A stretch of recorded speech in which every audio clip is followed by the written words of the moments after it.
ఇది వచ్చేటప్పటికి మనకి 4000 litres fully automatic water plant అనమాట. ఒక కస్టమర్ కి రిక్వైర్మెంట్ ఏంటంటే అక్కడ వాటర్ సోర్స్ చాలా తక్కువ ఉంది, కాబట్టి వాళ్ళకి ప్యూర్ వాటర్ ఎక్కువ కావాలన్నమాట. ఇది ఒక పౌల్ట్రీ అప్లికేషన్ కోసం ఇస్తున్నాము. వాళ్ళకి వేస్టేజ్ కూడా తక్కువ పోవాలన్నారు. అంటే ఇక్కడ కస్టమర్ రిక్వైర్మెంట్ ఏంటంటే రికవరీ వచ్చి 70 to 75% కావాలి. అంటే వేస్టేజ్ వచ్చేటప్పటికి 30 to 25% మాత్రమే వేస్టేజ్ పోవాలి.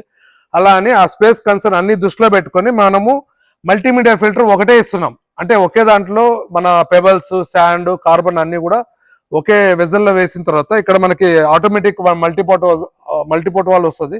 ఇది వచ్చేటప్పటికి fully automatic system, high recovery system. ఇలాంటి సిస్టమ్ అంటే మనం కూడా చేయడం ఫస్ట్ టైము.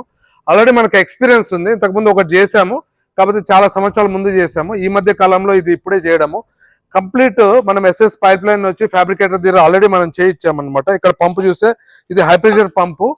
అలాగే మనము ఇక్కడ మెంబ్రేన్ హౌసింగ్ కూడా వెరీ స్పెషల్ గా తెప్పించుకున్నాము. ఎందుకంటే ఇక్కడ వాళ్ళకి స్పేస్ కన్సర్న్ ఉన్నందుకు మనకి ఎండ్ పోర్ట్ కాకుండా సైడ్ పోర్ట్ ఇచ్చాము.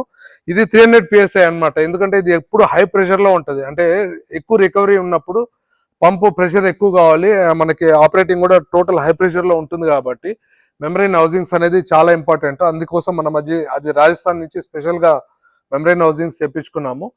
మీకు ఈ ప్లాంట్ ఇన్స్టలేషన్ చేసిన తర్వాత నేను మీకు ఒకసారి అవుట్పుట్ కూడా చూపిస్తాను. అంటే మనము అనుకున్నది ఏంటి, వచ్చింది ఏంటి అనేసి. ఇక్కడ మెంబ్రెన్స్ వచ్చేటప్పటికి మనకి హై రికవరీ ఉంటుంది కాబట్టి కొంచెం మంచి మెంబ్రెన్స్ వాడాలి. అలా అని చెప్పి మనము లాటిక్స్ మెంబ్రెన్స్ మనము ఇక్కడ యూజ్ చేస్తున్నాము. లాటిక్స్ వచ్చేటప్పటికి మీకు 3000 లీటర్స్ వరకు కూడా మనకి సపోర్ట్ చేస్తుంది.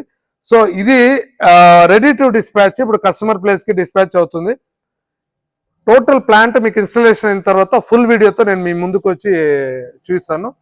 Stay tuned. Thank you.